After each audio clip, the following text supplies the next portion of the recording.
একাত্তরে গণহত্যার জন্য পাকিস্তানকে ক্ষমা চাইতে বলল বাংলাদেশ। $4 বিলিয়ন বেশি ক্ষতিপূরণ দাবি। 15 বছর পর ঢাকায় পররাষ্ট্র সচিব পর্যায়ে বৈঠক।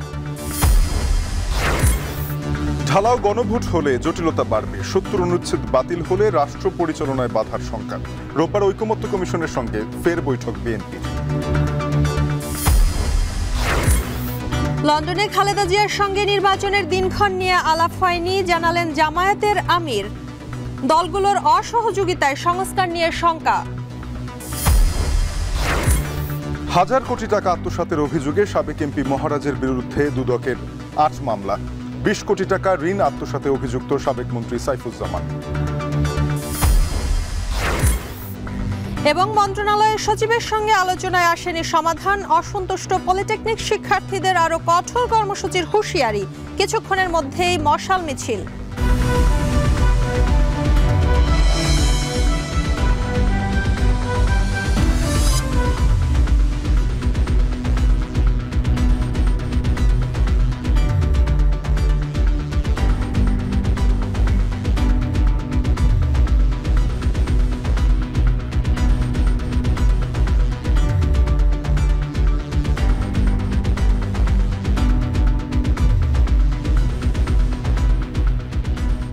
শুনছিলেন শিরোনাম। স্বাগত শান্তবাজারে। পুরো আয়োজনে আপনাদের সঙ্গে আছি আমরা দুজন, আমি শম্পা বিশ্বাস এবং আমি তানজিম শাফিন।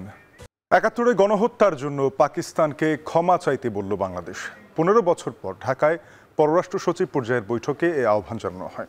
মুক্তিযুদ্ধের আগেও পরে সব মিলিয়ে $1 বিলিয়ন বেশি ক্ষতিপূরণ দাবি করা ছাড়াও আটকে পড়া 3.25 লাখ পাকিস্তানিকে ফেরত নেয়ারও দাবি জানানো হয়েছে। এদিকে পাকিস্তানের পররাষ্ট্র সচিব জানিয়েছেন, অমীমাংসিত ইস্যুতে আলোচনা চালিয়ে যেতে চায় ইসলামাবাদ। বিস্তারিত থাকছে নাইম আবিরের প্রতিবেদনে।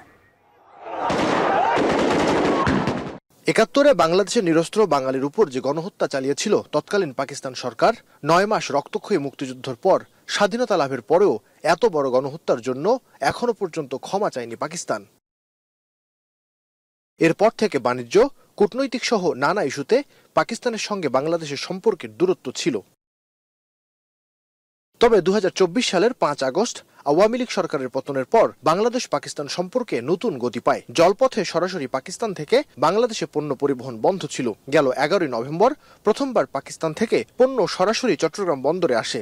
সরাসরি পণ্য পরিবহনে সময় ও খরচ দুটোই কমে।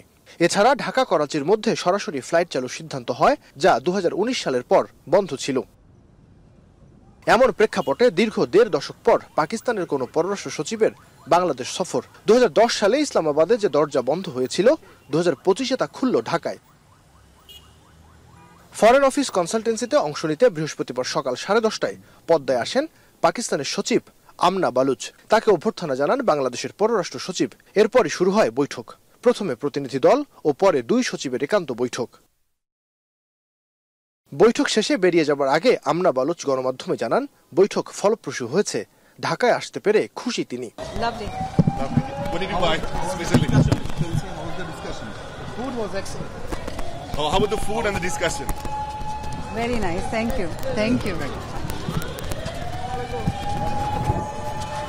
পরে বৈঠকের বিস্তারিত তুলে ধরে ব্রিফিং করেন পররাষ্ট্র সচিব। জানান, 1971 সালের গণহত্যার জন্য পাকিস্তানকে ক্ষমা চাবার আহ্বান জানানো হয়েছে। 1.5 দশক পরে আমরা এই লেভেলে বসলাম, কাজে এই প্রসঙ্গটা তোলা উচিত এবং তুলেছি এটা ন্যায্যতা এবং ঔচিত্যের দিক থেকে।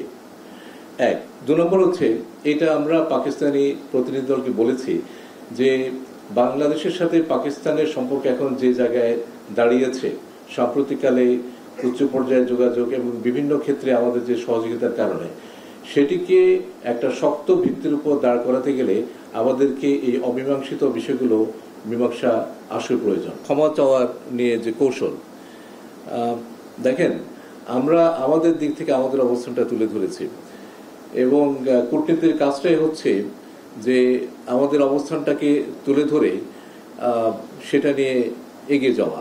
এখানে বিষয়টা এরকম না যে আমি তোলার পরে তারা সেটাকে আলোচনার মধ্যে রাখতে চান নাই।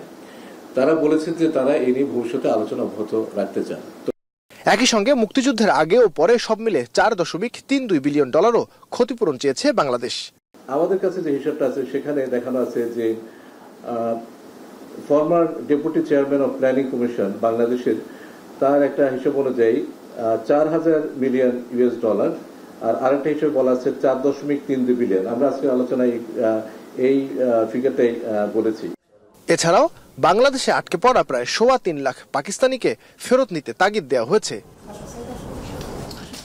নাইম আবির, এখন, ঢাকা। এদিকে যুক্তরাষ্ট্রের 2 উপসহকারী পররাষ্ট্রমন্ত্রীর সিরিজ বৈঠক শেষে ব্রিফিংয়ে পররাষ্ট্র সচিব মোহাম্মদ জসিমউদ্দিন জানান, গণতন্ত্র, নির্বাচন, USAIDর সহযোগিতা পুনর্বিবেচনা, শুল্ক ও রোহিঙ্গা প্রত্যাবাসন নিয়ে আলোচনা হয়েছে। দ্বিপাক্ষিক বাণিজ্য ঘাটতি কিভাবে কমানো যায় সেটিও আলোচনায় এসেছে। আজকে মার্কিন প্রতিনিধি দলের সাথে আমরা দ্বিপাক্ষিক যে বাণিজ্য ঘাটতি সেটি কি করে কমিয়ে আনা যায় সেই বিষয় নিয়েও কিছুটা আলাপ আলোচনা করেছি, এবং সামনে বাণিজ্য মন্ত্রণালয় এবং জাতীয় রাজস্ব বোর্ড সহ সংশ্লিষ্ট দপ্তরগুলো কি কি ব্যবস্থা নিতে যাচ্ছে সেগুলো তাদেরকে আমরা জানিয়েছি।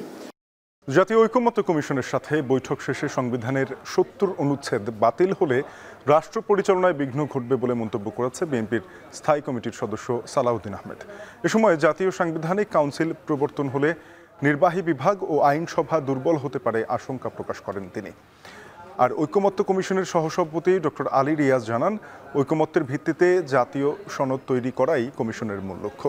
বিস্তারিত দেখুন প্রতিবেদনে। নির্বাচনী রোডম্যাপ ঘোষণার পাশাপাশি দ্রুত সংস্কার সম্পন্নের দাবিতে বুধবার প্রধান উপদেষ্টার সঙ্গে বিএনপির বৈঠক হলেও অসন্তোষ নিয়ে ফিরতে হয় দলটিকে।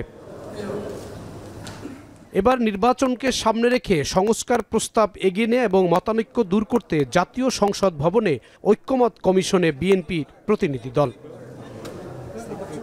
দিনব্যাপী রুদ্ধদ্বার বৈঠকে সংস্কারের বিভিন্ন দফা নিয়ে বিস্তারিত আলোচনা শেষে বিকেলে গণমাধ্যমে নিজেদের অবস্থান তুলে ধরেন বিএনপির স্থায়ী কমিটির সদস্য সালাউদ্দিন আহমেদ। বলেন, প্রজাতন্ত্র সংবিধানের মূলনীতির কিছু বিষয়ে ঐক্যমতে পৌঁছেছে তারা। দ্বিমতের বিষয়গুলো নিয়ে দলীয় ফোরামে আলোচনা করার কথা জানান তিনি।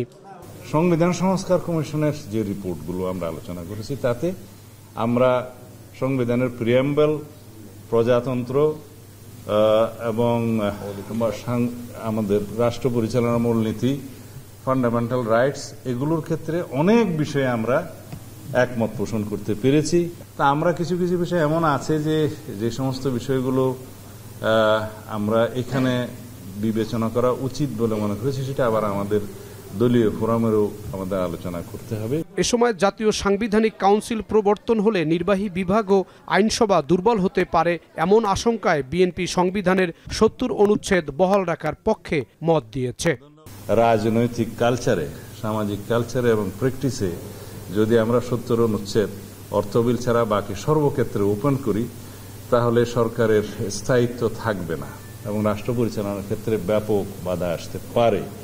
সেটার অভিজ্ঞতা বাংলাদেশের অতীতের রাজনীতিতে এবং ওর পূর্ব ইতিহাসেও আমরা পাই, অনেক নজির পাই। তো সেই ক্ষেত্রে আমরা বলেছি অর্থ বিল, সংবিধান সংশোধন বিল, আস্থা ভোট এবং জাতীয় নিরাপত্তা সংশ্লিষ্ট বিষয়গুলো বাদে সংসদ সদস্যরা যে কোনো বিষয়ে আলাপ আলোচনা এবং সংসদে ভোট দিতে তাদের কোনো বাধা থাকবে না। এর আগে সকালে সূচনা বক্তব্যে জাতীয় ঐকমত কমিশনের সহসভাপতি অধ্যাপক ডক্টর আলী রিয়াজ বলেন, স্থায়ী গণতান্ত্রিক ব্যবস্থা প্রতিষ্ঠায় ঐকমতের ভিত্তিতে জাতীয় সনদ তৈরি করাই তাদের মূল লক্ষ্য। যে সমস্ত বিষয়ে আলোচনার মাধ্যমে রাজনৈতিক দলগুলোর সাথে একটা ঐকমত্য তৈরি করে অগ্রসর হতে চাই, সেটা রাজনৈতিক দলগুলোর কাছে দিয়েছিলাম এবং তারই পরিপ্রেক্ষিতে বাংলাদেশ জাতীয়তাবাদী দলের পক্ষ থেকে আন্তরিকভাবে সুচিন্তিতভাবে আমাদেরকে তাদের মতামত জানিয়েছেন। সংস্কার নিয়ে চূড়ান্ত ঐক্যমতে না পৌঁছানো পর্যন্ত ধারাবাহিক আলোচনা অব্যাহত রাখার কথা জানায় বিএনপি। এরই অংশ হিসাবে আগামী রোববার আবার ঐক্যমত কমিশনের সঙ্গে বসবে দলটি। জাহিদ হাসান, এখন, ঢাকা। লন্ডনে বিএনপি চেয়ারপারসন বেগম খালেদা জিয়ার সাথে নির্বাচনের সময়সীমা নিয়ে সুনির্দিষ্ট কথা হয়নি বলে জানিয়েছেন জামায়াতে ইসলামীর আমির ডাক্তার শফিকুর রহমান। তবে এ সময় রাজনৈতিক ইস্যু নিয়ে আলাপ হয়েছে বলে জানান তিনি। সকালে ইইউ সফর শেষে করা সংবাদ সম্মেলনে এসব কথা বলেন জামায়াতের আমির। তিনি আরো বলেন, রাজনৈতিক দলগুলোর অসহযোগিতায় সংস্কার এবং নির্বাচনে বিলম্ব হতে পারে। বিস্তারিত প্রতিবেদনে। সম্প্রতি লন্ডন সফরে গিয়ে জামায়াতে ইসলামীর আমির দেখা করেছেন বিএনপির চেয়ারপারসন বেগম খালেদা জিয়ার সঙ্গে। এরপর তৈরি হয় নানা মহলে আলোচনা। কি আলাপ হয়েছে, কোনো সমঝোতা হয়েছে কিনা, নানা বিষয় নিয়ে। এই জায়গাগুলো থেকে দাঁড়িয়ে গতকালকে বৃহস্পতিবার জামায়াতে ইসলামীর আমির সংবাদ সম্মেলনে এ নিয়ে পরিষ্কার করলেন। দুপুরে রাজধানীর গুলশানে একটি হোটেলে সম্প্রতি ইউরোপ সফর নিয়ে সংবাদ সম্মেলনে বলেন, বেগম জিয়া অসুস্থ, তাই আমরা লন্ডনে তারেক রহমানের বাসায় তাকে দেখতে যাই। যেখানে রাজনৈতিক আলাপ হলেও কবে নির্বাচন হবে, কবে বিচার হবে, এসব নিয়ে কোনো সুনির্দিষ্ট বিষয়ে কথা হয়নি। কিন্তু আমরা সুনির্দিষ্ট কোনো বিষয়ে কথা বলিনি। কখন নির্বাচন হবে, কিভাবে নির্বাচন হবে, বিচার প্রক্রিয়া কিভাবে হবে না হবে, বিভিন্ন বিষয় নিয়ে আমরা সাধারণ আলোচনা করেছি। সংবাদ সম্মেলনে জামায়াতের আমির নির্বাচন প্রসঙ্গে বলেন, আগামী রমজানের মধ্যে নির্বাচন হতে হবে এমন নয়। বাস্তবতার প্রয়োজনে জাতির প্রত্যাশা আগেই পূরণ হলে আগেই নির্বাচন, আর প্রত্যাশা পূরণ হতে আরো সময় লাগলে নির্বাচনেও সময় লাগবে। রাজনৈতিক দলের অসহযোগিতায় সংস্কার বিঘ্নিত হলে এর দায় দলগুলোকে নিতে হবে বলেও মন্তব্য করেন তিনি। সংস্কারে আমাদের 41টা পয়েন্ট আছে, আমরা 6টা পয়েন্টের উপরে মাত্র গুরুত্ব দিচ্ছি। এখন আমরা মনে করি না যে ইন্টারিম গভর্নমেন্ট 41টা সংস্কার করতে পারবে, ওইটা নির্বাচিত সরকারের উপরে বর্তাবে। সফরে যুক্তরাজ্য ও ইউরোপীয় ইউনিয়নের প্রতিনিধিদের সাথে জামায়াতের আমিরের বৈঠক হয়, যেখানে গণতন্ত্র সংহত ও টেকসই করতে সহযোগিতার বিষয়ে আলোচনা হয়েছে।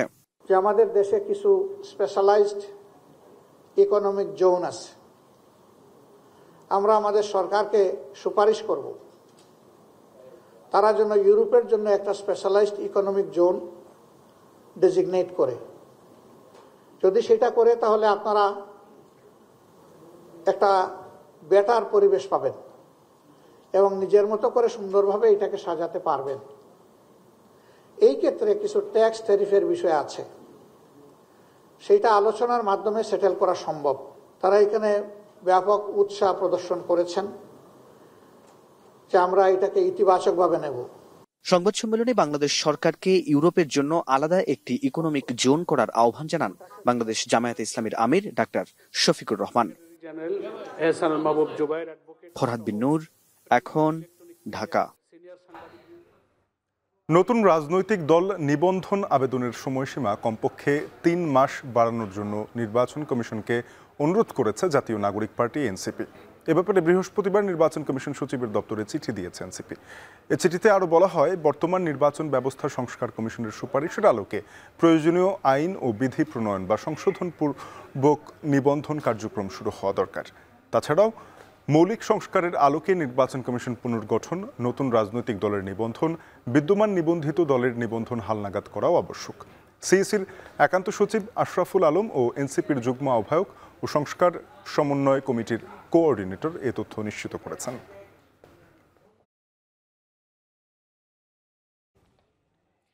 নির্বাচনের ক্ষেত্রে সরকার ও নির্বাচন কমিশন সিদ্ধান্ত নিবে, তাদের নির্দেশনা অনুযায়ী কাজ করবে সেনাবাহিনী। একথা বলেছেন সেনা সদরের মিলিটারি অপারেশনসের ডিরেক্টর কর্নেল মোহাম্মদ শফিকুল ইসলাম। দুপুরে সেনা সদরে এক ব্রিফিংয়ে তিনি কথা বলেন। এ সময় তিনি আরো বলেন, ম্যাজিস্ট্রেসি ক্ষমতায় কাজ করতে গিয়ে কোনো রাজনৈতিক চাপের সম্মুখীন হচ্ছে না সেনাবাহিনী। অপরাধীদের আটকের পর তা অন্য বাহিনীর কাছে হস্তান্তর করা হয়, সেখানে সেনাবাহিনীর কোনো ভূমিকা নেই। এছাড়াও কোনো গুজবে সেনাবাহিনী বিচলিত নয় বলে ব্রিফিংয়ে জানানো হয়। নির্বাচনের ক্ষেত্রে সরকার এবং নির্বাচন কমিশনের সিদ্ধান্তই চূড়ান্ত বলে গণ্য হবে এবং সরকার যেভাবে আমাদেরকে বলবে নির্বাচন সংক্রান্ত আমরা সেই দায়িত্ব সঠিক সময়ে সঠিকভাবে পালন করব বলে আমি বিশ্বাস করি। আমরা যে কোনো অপরাধীকে গ্রেফতার করার পরে আমরা অন্য আইনশৃঙ্খলা বাহিনীর কাছে হস্তান্তর করে দেওয়ার পরে পরবর্তী যে আইনি বিচার কার্য, সেখানে কিন্তু আমাদের সেনাবাহিনীর দায়িত্বের বহির্ভূত, সেখানে আমাদের আসলে কিছু করার থাকে না। যারা ব্যাংক লুট করেছে তাদের বিচারের আওতায় আনতে তদন্ত কমিটি গঠনের সিদ্ধান্ত নিয়েছে সরকার। ফরেন সার্ভিস একাডেমিতে সংবাদ সম্মেলনে বন ও পরিবেশ উপদেষ্টা সৈয়দা রিজওয়ানা হাসান জানান, উপদেষ্টা পরিষদের বৈঠকে এই সিদ্ধান্ত হয়। আরও জানান, আমানতকারীদের স্বার্থ সংরক্ষণ করতে ব্যাংক রেজুলেশন অধ্যাদেশের খসড়া অনুমোদন করেছে উপদেষ্টা পরিষদ। বৈঠকে 4টি অধ্যাদেশের খসড়ার নীতিমালা অনুমোদন দেওয়া হয়। আমানতকারীদের স্বার্থ সংরক্ষণ করতে ব্যাংক রেজুলেশন অধ্যাদেশের খসড়া অনুমোদন হয়। কেন্দ্রীয় ব্যাংক আরও শক্তিশালী করতে এই উদ্যোগ। ব্যাংক লুট করা হয়েছে, তার পুনরাবৃত্তি রোধে এই সিদ্ধান্ত। এছাড়া সরকারি হিসাব নিরীক্ষা অধ্যাদেশ, গ্রামীণ ব্যাংক সংশোধন অধ্যাদেশ ও রাজস্ব নীতি ব্যাংক ব্যবস্থাপনা আলাদা করার নীতিগত সিদ্ধান্ত নেয় উপদেষ্টা পরিষদ। বৈঠকে এছাড়াও সিদ্ধান্ত হয় অভিন্ন নদীর পানি ব্যবস্থাপনা নিয়ে আন্তর্জাতিক কনভেনশনে অনুস্বাক্ষর করবে বাংলাদেশ।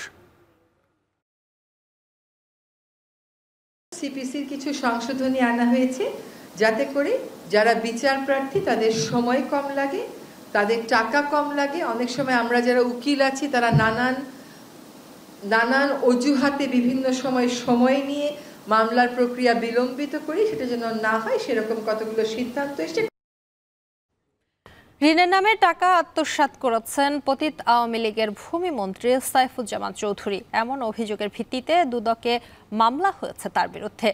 এদিন পিরোজপুরে উন্নয়ন প্রকল্পের 1000 কোটি টাকার উপরে আত্মসাতের অভিযোগে সাবেক স্থানীয় সংসদ সদস্য মহিউদ্দিন মহারাজের বিরুদ্ধে মামলা করেছে সংস্থাটি। আর 100 কোটি টাকার সন্দেহজনক লেনদেনের অভিযোগ ঢাকা 20 আসনের সাবেক এমপি বেনজির দম্পতির বিরুদ্ধে। বিস্তারিত নাজমুস সাকিবের প্রতিবেদনে।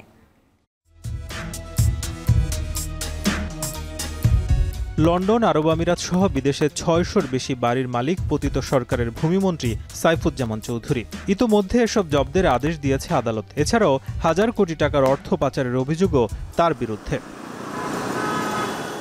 এবার সাবেক এই মন্ত্রীর পরিবারের নিয়ন্ত্রণে থাকা ইউসিবি ব্যাংক থেকে ভুয়া কাগজে প্রতিষ্ঠানের মাধ্যমে ঋণের 20 কোটি টাকা আত্মসাতের প্রমাণ পেয়েছে দুদক। এ ঘটনায় সাইফুজ্জামান চৌধুরী জাবেদ, তার স্ত্রী, ব্যাংকের সাবেক চেয়ারম্যান রুখমিলা জামান সহ ব্যাংকটির 23 জনের বিরুদ্ধে মামলা করেছে দুদক।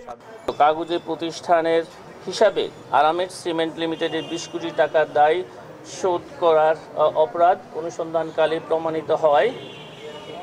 অভিযোগ সংশ্লিষ্ট জনাব সাইফুজ্জামান চৌধুরী, সাবেক ভূমিমন্ত্রী, জনাব রুকমিলা জামান, সাবেক চেয়ারম্যান ইউসিবিএল পিএলসি, জনাব মোহাম্মদ শাহ আলম, সাবেক পরিচালক সহ 23 জনের বিরুদ্ধে আরও একটি মামলা রুজুর সিদ্ধান্ত গৃহীত হয়েছে। এছাড়া পিরোজপুর জেলার একাধিক প্রকল্পে 1000 কোটি টাকার বেশি আত্মসাতের অভিযোগে সাবেক স্বতন্ত্র এমপি মহিউদ্দিন মহারাজ, এলজিআরডির সাবেক প্রধান 2 প্রকৌশলী আলী আখতার হোসেন, আব্দুর রশিদ খান সহ 27 জনের বিরুদ্ধে 8টি মামলা দায়ের করেছে দুদক। অভিযুক্তদের মধ্যে 5 জনকে গ্রেপ্তার করা হয়েছে বলেও জানায় সংস্থাটি। বিভিন্ন প্রকল্পে 1079 কোটি টাকারও বেশি অর্থ আত্মসাতের জন্য জনাব মোহাম্মদ আলী আখতার হোসেন, সাবেক প্রধান প্রকৌশলী এলজিআইডি, জনাব মোহাম্মদ আব্দুর রশিদ খান, সাবেক প্রধান প্রকৌশলী এলজিআইডি, জনাব মোহাম্মদ আব্দুল সত্তার হাওলাদার, সাবেক নির্বাহী প্রকৌশলী এলজিআইডি পিরোজপুর এবং জনাব মোহাম্মদ মহিউদ্দিন মহারাজ, সাবেক সংসদ সদস্য পিরোজপুর 2 সহ 27 জনের বিরুদ্ধে 8টি পৃথক পৃথক মামলা রুজু হয়েছে। এই 8টি মামলাতে ইতিমধ্যে 5 জন আসামিকে গ্রেফতার করা হয়েছে। মামলা হয়েছে ঢাকা 20 আসনের সাবেক এমপি বেনজির আহমেদ ও তার স্ত্রীর বিরুদ্ধে। প্রায় 19 কোটি টাকার অবৈধ সম্পদ ও প্রায় 100 কোটি টাকার সন্দেহজনক লেনদেনের খোঁজ মিলেছে এই দম্পতির। নাজমুস সাকিব, এখন ঢাকা।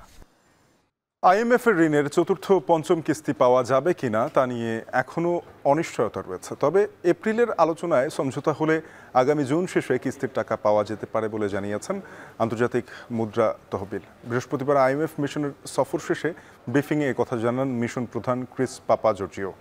তিনি জানান, রাজস্ব আহরণের লক্ষ্যে এখনও অনেক পিছিয়ে আছে বাংলাদেশ। বিস্তারিত থাকছে আতাউর নিয়নের প্রতিবেদনে। আমদানির দায় বাড়তে থাকলে আর বৈদেশিক মুদ্রা রিজার্ভ সংকটে 2022 সালে আইএমএফের ঋণ অনুমোদন পায় বাংলাদেশ। শর্ত পূরণ সাপেক্ষে $4.7 বিলিয়ন ঋণ অনুমোদন দেয় সংস্থাটি। পরে 3 কিস্তিতে ছাড় হয় $231 কোটি। এসব কিস্তি ছাড়ের ক্ষেত্রে বেশিরভাগ শর্ত পূরণ হলেও বাকি থাকে রাজস্ব আদায়ের লক্ষ্য। তবে 5 আগস্ট আওয়ামী সরকারের পতনের পর রিজার্ভ ও ডলারের বাজারে অবস্থান স্বাভাবিক পর্যায়ে নিয়ে আসেন নতুন গভর্নর। এ সময় অন্তর্বর্তী সরকার ক্ষমতায় আসার পর গত ডিসেম্বরে বাংলাদেশে আসে IMF এর প্রতিনিধি দল। সে সময়ও বাড়তি রাজস্ব আদায় করতে না পারা আর ভর্তুকি কমানোর প্রশ্নে অসন্তোষ প্রকাশ করে সংস্থাটি। পরে ঋণের চতুর্থ ও পঞ্চম কিস্তি ছাড়ের বিষয়ে 6 এপ্রিল 12 দিনের সফরে আসে IMF। সফরে আর্থিক খাতের সংস্কার ছাড়াও ডলারের দাম খোলা বাজারে ছেড়ে দেয়া, নীতি সুদ হার কমানো, রাজস্ব আদায় বাড়াতে কর ছাড় বাতিল সহ নানা বিষয়ে আলোচনা করে সংস্থাটি। পরে তারা জানায় বাংলাদেশে আলোচনা শেষ হলেও IMF এর বসন্ত সম্মেলনে আলাপ চলমান থাকবে। সেখানে আলোচনায় দুপক্ষের মধ্যে সমঝোতা হলে আগামী জুন শেষ হওয়ার আগে কিস্তির টাকা পাওয়া যেতে পারে বলে জানায় IMF। The discussions continue in DC, and if all goes well, then we are expecting before the end of the fiscal year we will do a disbursement.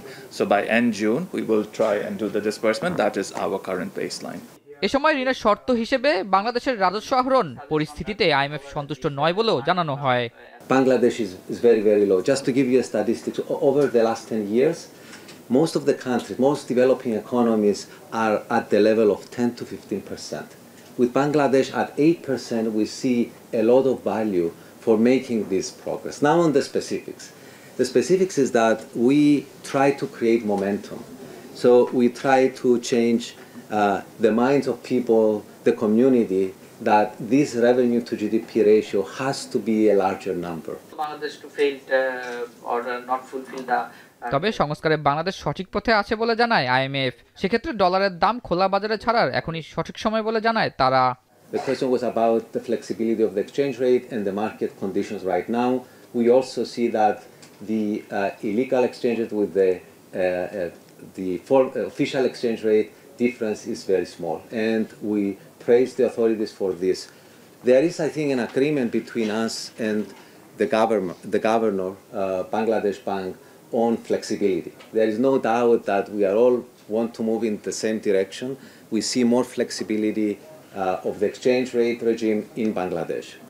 মূল্যস্ফীতির কারণে নীতি সুধার যে বাড়ানো হয়েছে তা সঠিক সময়ে বাংলাদেশ ব্যাংক কমাবে বলে জানিয়েছে তাদের কাছে। তবে বৈশ্বিক চাপ সামলাতে রিজার্ভ ও রাজস্ব সংস্কারে জোর দিয়েছে IMF। আতাউর নিয়ন, এখন, ঢাকা। যুক্তরাষ্ট্র সফরে বিশ্বব্যাংকের সাথে কিছু চুক্তি হতে পারে, প্রাধান্য পাবে জিএসপি পুনরুদ্ধার, জানান অর্থ উপদেষ্টা। সচিবালয়ে ক্রয় সংক্রান্ত উপদেষ্টা পরিষদের সভা শেষে কথা জানান অর্থ উপদেষ্টা। এ সময় তিনি যুক্তরাষ্ট্রের সাথে যতটুকু সম্ভব দ্বিপাক্ষিক সহ বিভিন্ন খাতের ব্যবসা বাণিজ্য নিয়ে কথা হবে বলে জানান। সেই সাথে বাণিজ্যিক ঘাটতি কমিয়ে আনতে চায় সরকার। জানান 19 এপ্রিল যুক্তরাষ্ট্র যাচ্ছেন অর্থ উপদেষ্টা সহ প্রতিনিধি দল। এ সময় IMF সহ উন্নয়ন সহযোগী সংস্থার সাথে দেশের বাজেট সহায়তার তহবিল নিয়ে আলোচনার কথা রয়েছে। এ সময় তিনি আরো বলেন, US ট্রেজারির সাথে রূপপুর প্রকল্প নিয়ে আলাপ হবে। বাণিজ্য ঘাটতি পূরণে যুক্তরাষ্ট্র থেকে জ্বালানি সহ বিভিন্ন খাতে পণ্য আমদানির ব্যাপারেও কথা হবে সফরে। শ্রম আইন সহ যে বিষয়গুলো নিয়ে যুক্তরাষ্ট্রের পর্যবেক্ষণ আছে তা পূর্ণ করার চেষ্টা করা হচ্ছে বলেও জানান তিনি।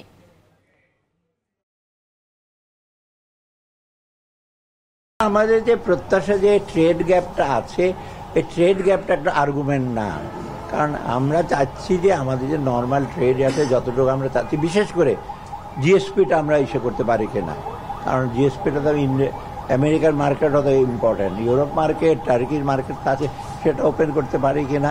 আমরা চাচ্ছি US এর সাথে যতটুকু সম্ভব সরকারের লেভেলে, মানে মাল্টিলেটারাল লেভেল অথবা বাইলেটারাল লেভেল ছাড়াও প্রাইভেট সেক্টরের সাথে এঙ্গেজ হতো। ওখানে ইভেন এনার্জি সেক্টরের অফিসারদের সাথে একজন আলাপ পাবে।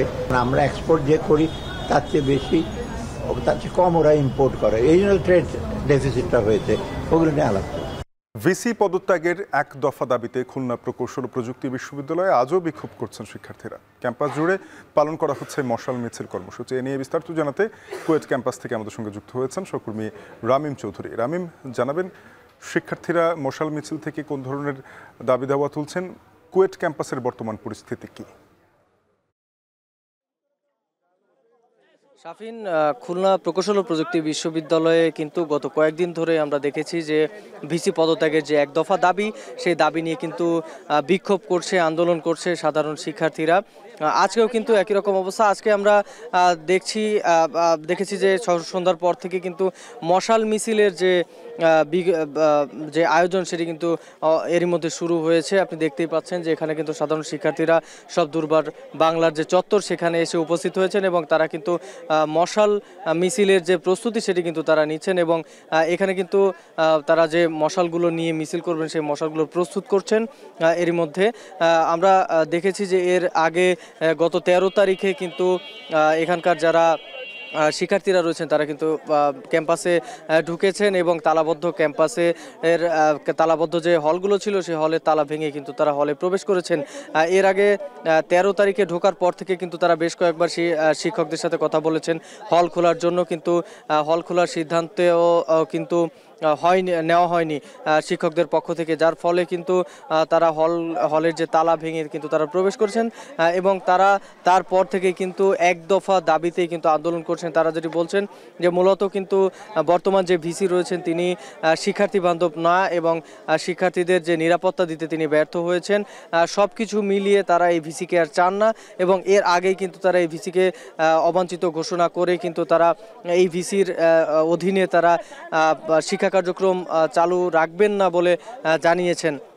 তো সব মিলিয়ে বললে চলে যে বিশ্ববিদ্যালয়ে কিন্তু গত 13 তারিখের পর থেকে আবারও একটি উত্তেজনাকর পরিস্থিতি সৃষ্টি হয়েছে এবং এখানে কিন্তু ভিসি পদত্যাগের যে এক দফা দাবিতে যে আন্দোলন সেটি কিন্তু তারা চালিয়ে যাচ্ছেন। এর পাশাপাশি গত কয়েকদিন আগেই কিন্তু সিন্ডিকেট সভা হয়েছে বিশ্ববিদ্যালয়ে। সেই সিন্ডিকেট সভায় বেশ কয়েকটি সিদ্ধান্ত নেওয়া হয়েছে, তার মধ্যে বিশেষ করে হামলার সাথে জড়িত থাকার অভিযোগে কিন্তু কয়েকজনকে বিশেষ করে 37 জন শিক্ষার্থী সাময়িক বহিষ্কারের সিদ্ধান্ত নেওয়া হয়েছে। এর পাশাপাশি আগামী 2 তারিখে হল খোলা এবং 4 তারিখে শিক্ষা কার্যক্রম চালু করার যে সিদ্ধান্ত সেটিও নেওয়া হয়েছে, কিন্তু শিক্ষার্থীরা সেটি মানতে নারাজ।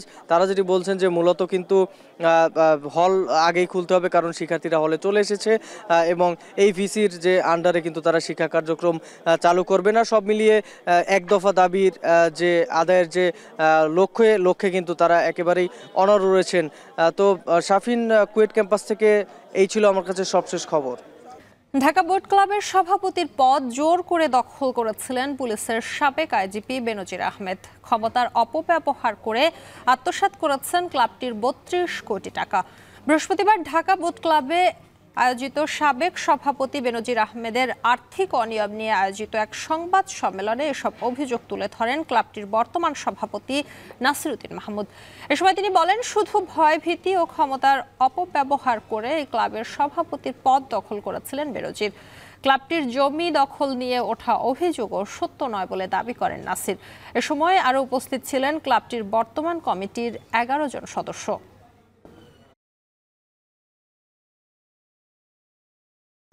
সচিবের সঙ্গে বৈঠকে দাবি বাস্তবায়নের দালিলিক আশ্বাস না পাওয়ায় সন্তুষ্ট নন পলিটেকনিক শিক্ষার্থীরা। 6 দফা আদায়ে আরও কঠোর আন্দোলনের হুঁশিয়ারি দিয়েছেন তারা। দুপুরে শিক্ষা মন্ত্রণালয় ও মাদ্রাসা ও কারিগরি বিভাগে দপ্তরটির অতিরিক্ত সচিব মিজ রেহেনা ইয়াসমিনের সঙ্গে বৈঠকে বসেন ওই সংগঠনটির প্রায় 18 সদস্য। কর্মকর্তাদের সঙ্গে প্রায় 3.5 ঘন্টার বৈঠক শেষ করে তারা বলেন তারা আলোচনায় সন্তুষ্ট নন। তারা দাবি করেন উপদেষ্টার সঙ্গে বৈঠকের জন্য তাদের আনা হলেও উপদেষ্টা পরিষদের সভা থাকায় তিনি আসতে পারেননি। দাবিগুলো বাস্তবায়ন সময় সাপেক্ষে এবং এমন পরিস্থিতিতে আন্দোলন কতটা যৌক্তিক এ প্রশ্নের জবাবে পলিটেকনিক শিক্ষার্থীরা বলেন তারা দাবি বাস্তবায়নে নিশ্চয়তা পেলে অবশ্যই সময় দিতে প্রস্তুত।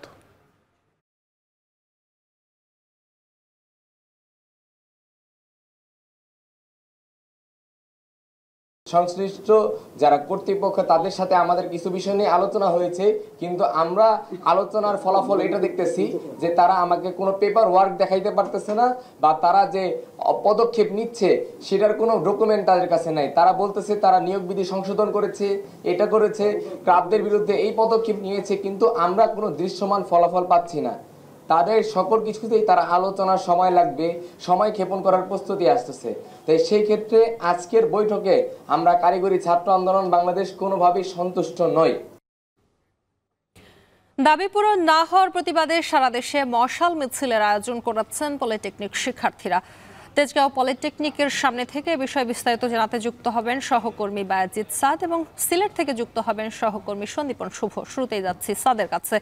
সাদ, মশাল মিছিল শুরু হয়েছে কিনা, এই মিছিল থেকে কি দাবি জানাচ্ছেন শিক্ষার্থীরা, বিস্তারিত জানাবেন।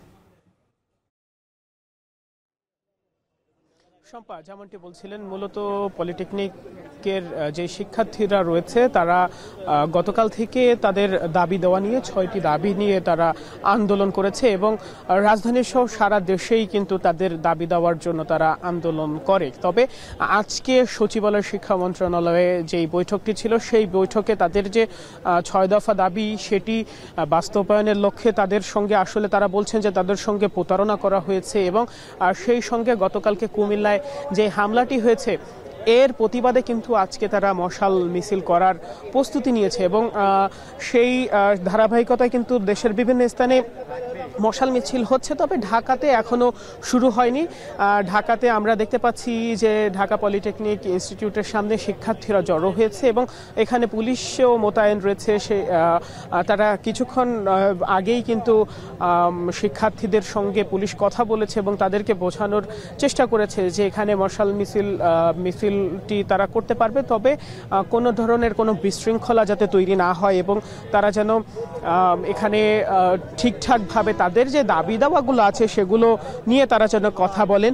মূলত তাদের যে 6 দফা দাবি ছিল সেটি শিক্ষার্থীরা যেটি বলছেন, আন্দোলনে নেতৃত্ব দেওয়া শিক্ষার্থী যারা রয়েছেন তারা বলছেন যে তারা আজকে অতিরিক্ত সচিবের সঙ্গে বসেছিলেন তাদের দাবি দেওয়া নিয়ে, কিন্তু মন্ত্রণালয়ের দৃশ্যমান কোনো পদক্ষেপ আসলে তারা দেখতে পাননি এবং আজকে যে বৈঠকটি হয়েছে সেই বৈঠক নিয়েও তারা সন্তুষ্ট নন। এই কারণে তারা আজকে কঠোর কর্মসূচির দিকে যাবেন। সেই কঠোর কর্মসূচির ঘোষণা দেওয়ার জন্যই কিন্তু আজকের মশাল মিছিলের তারা আয়োজন করেছেন এবং এই মশাল মিছিলটি শেষ করার পরে হয়তো তারা তাদের যেই পরবর্তী কর্মসূচি আছে, পরবর্তী কর্মসূচি কি থাকবে, তাদের এই দাবি দেওয়া নিয়ে তাদের আন্দোলন চলমান থাকবে কিনা সে বিষয়ে কিন্তু তারা জানাবেন। এবং আমরা দেখতে পাচ্ছি যে খণ্ড খণ্ড মিছিল নিয়ে কিন্তু ঢাকা পলিটেকনিকের সামনে শিক্ষার্থীরা এসে জড়ো হচ্ছে এবং তারা তাদের দাবি দেওয়া যেটি আছে সেটি নিয়ে কথা বলবে এবং কিছুক্ষণের মধ্যে হয়তো তারা এই যে মশাল মিছিলটি রয়েছে সেই মশাল মিছিলটি শুরু করবে। আমরা ইতিমধ্যে দেখতে পাচ্ছি যে তারা কিন্তু স্লোগানে এখানে একেবারে মুখরিত করে রেখেছে। তাদের যে দাবি দেওয়া আছে সেগুলো নিয়ে কিন্তু তারা কথা বলার জন্য প্রস্তুতি নিচ্ছে, মশাল মিছিলের প্রস্তুতি নিচ্ছে। এই ছিল আমার কাছে সবশেষ। পলিটেকনিকের শিক্ষার্থীরা তেজগাঁও পলিটেকনিকের সামনে থেকে মশাল মিছিলের প্রস্তুতি নিচ্ছেন, সেই খবর জানাচ্ছিলেন সহকর্মী বায়েজিদ সাদ। এদিকে দাবি পূরণ না হওয়ার প্রতিবাদে সারা দেশে বিক্ষোভ কর্মসূচির আয়োজন করেছেন পলিটেকনিকের শিক্ষার্থীরা। সে বিষয়ে এই মুহূর্তে জানাতে যুক্ত হচ্ছেন সহকর্মী সন্দীপন শুভ। শিক্ষার্থীদের অংশগ্রহণ কেমন দেখছেন?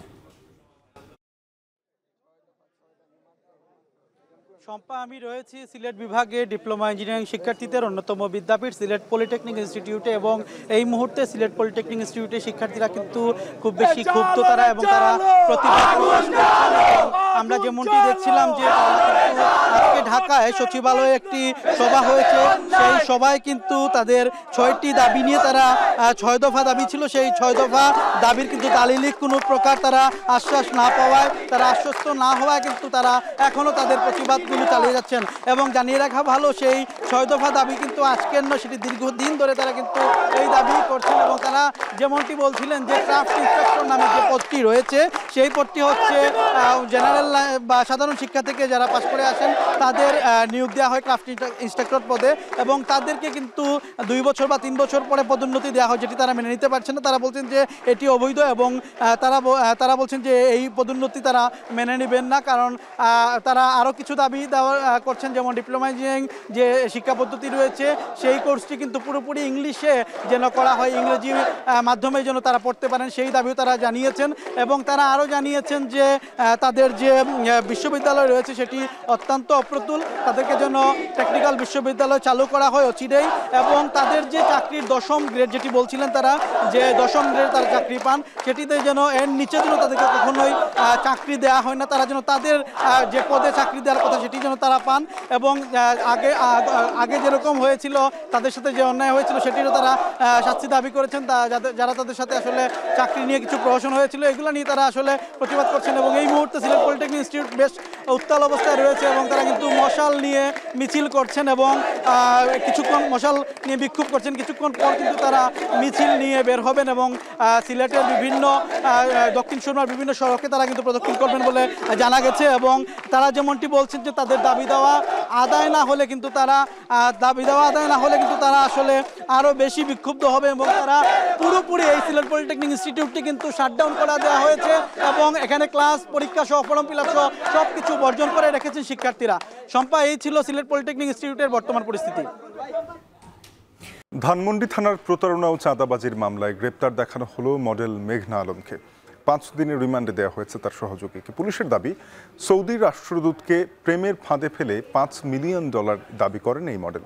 আদালতের রাষ্ট্রপক্ষের আইনজীবী বলেন, মডেল মেঘনার সঙ্গে কারা জড়িত আছে তা তদন্ত করা হবে। বিস্তারিত দেখুন প্রতিবেদনে। গত 9 এপ্রিল রাতে ভাটারার বাসা থেকে মডেল মেঘনাকে আটক করে বিশেষ ক্ষমতা আইনে কারাগারে পাঠানোর পর থেকেই শুরু হয় নানা আলোচনা সমালোচনা। কী কারণে তাকে আটক করা হয়েছিল তা নিয়েও ছিল ধোঁয়াশা। যদিও পরে উঠে আসে সৌদি আরবের সদ্যবিদায়ী রাষ্ট্রদূত ইসা দোহাইলানকে প্রেমের ফাঁদে ফেলে $5 মিলিয়ন দাবির অভিযোগ। এসব অভিযোগের পরে গ্রেপ্তার করা হয় মেঘনার সহযোগী দেওয়ান সমীরকেও। বৃহস্পতিবার সকালে তাদের দুজনকে তোলা হয় সিএমএম আদালতে। পরে ধানমন্ডি থানার প্রতারণা ও চাঁদাবাজির মামলায় মেঘনা আলমকে গ্রেপ্তার দেখানো হয় ও তার সহকারী দেওয়ান সমীরকে 5 দিনের রিমান্ড দেন আদালত। এ সময় শুনানিতে রাষ্ট্রপক্ষের আইনজীবী মেঘনা ও তার চক্রের বিরুদ্ধে নানা তথ্য বিচারকের কাছে তুলে ধরলে এক পর্যায়ে আদালতে উত্তেজিত হয়ে যায় মেঘনা। নিজেকে নির্দোষ দাবি করেন তিনি। শুনানি শেষে রাষ্ট্রপক্ষের আইনজীবীরা বলেন, বিদেশি প্রভাবশালী ব্যক্তিদের ফাঁদে ফেলতে বিভিন্ন ট্রাভেল এজেন্সি অল্প বয়সী মেয়েদের ব্যবহারের তথ্য উঠে এসেছে মেঘনার নামে। তাদের যে একটা প্রতারক চক্র, তারা সংঘবদ্ধ চক্র, ওই চক্রের যে একটা সদস্য হিসাবে এই মেঘনাকেও পাওয়া যায়। সেই জন্য তাকে আজকের এই মামলাও তাকে গ্রেপ্তার দেখানোর জন্য প্রার্থনা করে এবং বিজ্ঞ আদালত তাকে গ্রেপ্তার দেখিয়ে জেল আদালতে প্রেরণ করেন। আর সমীর দেওয়ানকে 5 দিনের রিমান্ড মঞ্জুর করে আরও জিজ্ঞাসাবাদ করার জন্য তদন্তকারী কর্মকর্তাকে অনুমতি প্রদান করে। মডেল মেঘনা ও তার চক্রের সঙ্গে আর কারা জড়িত আছে তা তদন্ত করা হবে বলে জানান রাষ্ট্রপক্ষের আইনজীবী। ভাবমূর্তি বিনষ্ট হবে। রাব্বি হোসেন, এখন, ঢাকা। জলকেলি সহ নানা আনুষ্ঠানিকতায় পার্বত্য জেলা বান্দরবানে চলছে বর্ষবরণ উৎসব। নিজস্ব পোশাক আর অলংকারের সেজে এতে অংশ নেন 11 জাতিগোষ্ঠীর হাজারো মানুষ। একে অপরকে পানি ছিটানোর মাধ্যমে নতুন আগামীর প্রত্যাশা করেন তারা। আর জানাচ্ছেন হোসাইন জিয়াদ। প্রজন্ম থেকে প্রজন্ম জলকেলি উৎসবের এই ঐতিহ্য বয়ে নিয়ে যাচ্ছেন পাহাড়ি তরুণ তরুণীরা। একে অপরের প্রতি ছুড়ে দেয়া জলে প্রকাশ পায় ভালোবাসা। যেখানে শীতল জলে খোলে তপ্ত হৃদয়ের দ্বার, মুছে দেয় পুরনো দিনের হতাশা গ্লানি। পানি ছিটিয়ে কামনা করেন সুখী, সমৃদ্ধ আর শান্তিময় ভবিষ্যৎ।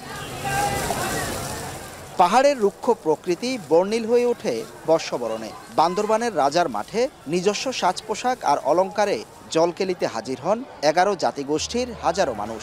জানান তারা সারা বছর অপেক্ষায় থাকেন এই দিনের। পাহাড়ে ভেদাভেদ, হানাহানি ভুলে এক হয়ে শান্তিতে বসবাসের প্রেরণা যোগায় এ বৈশাখ। সাংগ্রাইং হচ্ছে আমাদের মারমা ঐতিহ্য মেলা। এখানে অনেক সম্প্রদায়ের লোক সমাগম হয়, অনেক খুশি। পুরানো বছরের রাগ, হিংসা এসব যেন না থাকে একে অপরের প্রতি। এই জন্যই হচ্ছে আমরা জলকেলির মাধ্যমে, পানির মাধ্যমে একে অপরকে মোটিভেশন করার মাধ্যমে এই খারাপ কিছু ধুয়ে মুছে যাক। দ্বিতীয় দিনে আমরা সবাই মিলেমিশে মূর্তি পানি বর্ষণ করি এবং অনেক অনুষ্ঠানের মাধ্যমে উৎসব উদযাপন করি। আদিবাসী হিসাবে আমরা সবাইকে নিয়ে এই যে মহাসাংগ্রাম উৎসবটা সবসময় করার জন্য চেষ্টা করি। আয়োজকরা জানান, প্রতি বছর সব জাতিগোষ্ঠী সাংস্কৃতিক উৎসবে যোগ দেওয়ার সুযোগ পায় না। এবারই প্রথম পিছিয়ে পড়াদের সুযোগ করে দেয়া হয়েছে।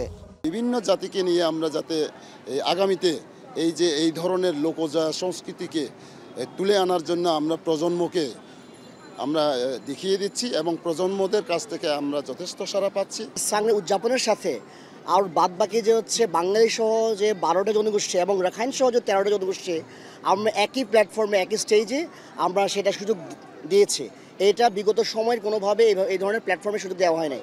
আমরা এবারে উৎসব উদযাপন পরিষদের পক্ষ থেকে আমরা সেই প্ল্যাটফর্মটা তৈরি করেছি। পড়ন্ত বিকেলে শুরু হয় সাংস্কৃতিক অনুষ্ঠান। নিজস্ব ভাষা আর ঐতিহ্যে গান, সুর আর নাচের তালে মাতেন সবাই। গানে গানে ফুটে ওঠে নিজেদের দুঃখ ব্যথা, ফল ফসল আর প্রকৃতির গল্প। আধুনিক সময়ে পাহাড়ি নিজস্ব বাদ্যযন্ত্রের পাশাপাশি দেখা যায় ডিজিটাল স্ক্রিন আর পশ্চিমা ব্যান্ড সঙ্গীতের প্রভাব। হোসাইন জিয়াদ, এখন, বান্দরবান। এর সাথে শেষ করছি সান্ধ্যবাজার। এখন টেলিভিশন ওয়েবসাইটে দেখতে ভিজিট করুন www.ekon.tv। যুক্ত থাকুন ফেসবুকে facebook.com/tv.ekon এবং ইউটিউবে দেখতে ভিজিট করুন youtube.com/t/ekontv।